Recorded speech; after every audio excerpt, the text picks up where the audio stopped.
Snow White and Rose Red, retold by Meredith Hairston, illustrated by Fitzgerald Sellis. There once was a woman who lived in a little cottage with a beautiful garden in the front yard. She grew 2 rose trees, one bearing white roses and the other red. She had 2 children who were just like the 2 rose trees. One was called Snow White and the other Rose Red. They were the sweetest and best children in the whole world. Rose Red loved to run around the fields and meadows, but most of all, she liked to pick flowers and catch butterflies. Snow White liked to sit at home with her mother and help her with the house and the sewing, or read to her by the fire. The 2 girls were the best of friends, and when they ventured into the forest, no animal was scared of them, and none tried to hurt them. One evening, as the family sat cozily together, someone knocked at the door. The mother answered the door. She thought it could be a traveler in need of shelter, but it was no such thing. It was a bear that poked his thick black head through the door. Rose Red was frightened and ran to Snow White, who was already hiding behind her mother. But the bear began to speak, and he said, "Don't be afraid. I won't hurt you. I am very cold and only wish to warm myself up." "My poor bear," said the mother, "lie down by the fire and be careful of your fur." Then she called, "Snow White and Rose Red, come out. The bear will not hurt you. He is a good, honest creature."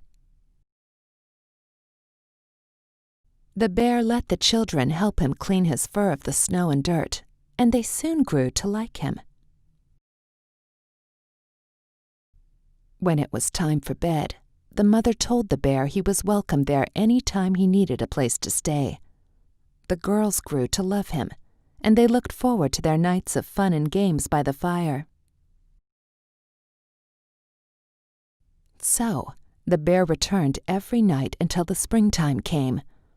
One night, the bear announced, "Now I must leave for the whole summer." "But why, dear bear?" asked Snow White. "I must go into the woods and protect my treasure from the sneaky dwarfs." "In the winter, when everything is frozen, the dwarfs stay underground. But now, when the ground is warm from the sun, they come up to look for food and treasure." Snow White was quite sad about the bear having to leave. And when she opened the door to say goodbye, he caught a piece of his fur on the door handle.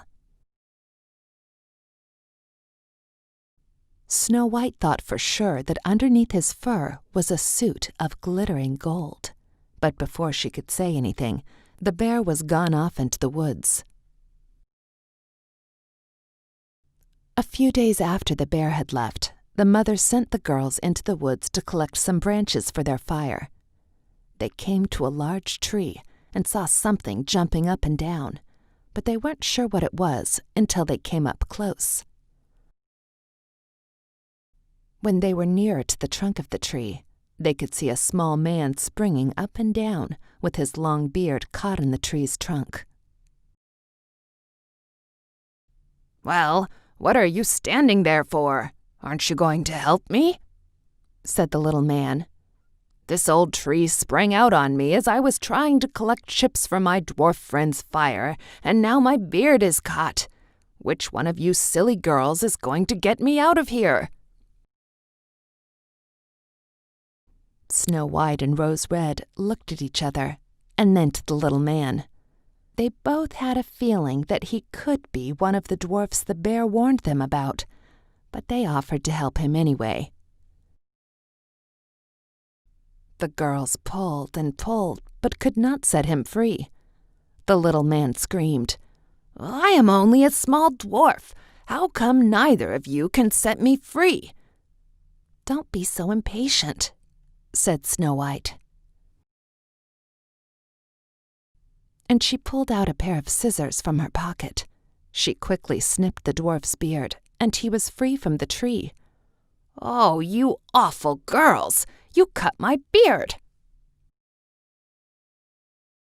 As the dwarf yelled and complained, he grabbed a large sack of precious jewels and stones that he had stashed behind the tree, and as he began to run away, a large bear came growling up behind him. "Oh, no, Mr. Bear, please spare me. I'll give you all this treasure. Just look at these precious stones." The bear looked at the dwarf and said, "I will spare you, but you must leave these woods with your dwarf colony and never return." The dwarf left in such a hurry that the girls couldn't believe how quickly he was gone. They were so frightened that they began to run away themselves. Just then, the bear yelled to them, "Snow White and Rose Red, don't be afraid. Wait and I'll come with you." Then they recognized his voice and stood still. And as the bear moved closer, they saw that his fur was falling off. Underneath was a beautiful man all dressed in gold. "I am the king's son," he said, "and have been cursed by that little dwarf who had stolen my treasure. I had to get it back from him to break the curse, and thanks to you, I found him." Snow White was so thrilled that her beloved bear was a prince, and they all left the woods together for the king's palace. Soon, Snow White and the prince were married, and Rose Red married the prince's brother. They all shared the found treasure with the girl's mother, who came to live at the palace. When she came, she brought the rose bushes with her, so they could have beautiful red and white roses forever after.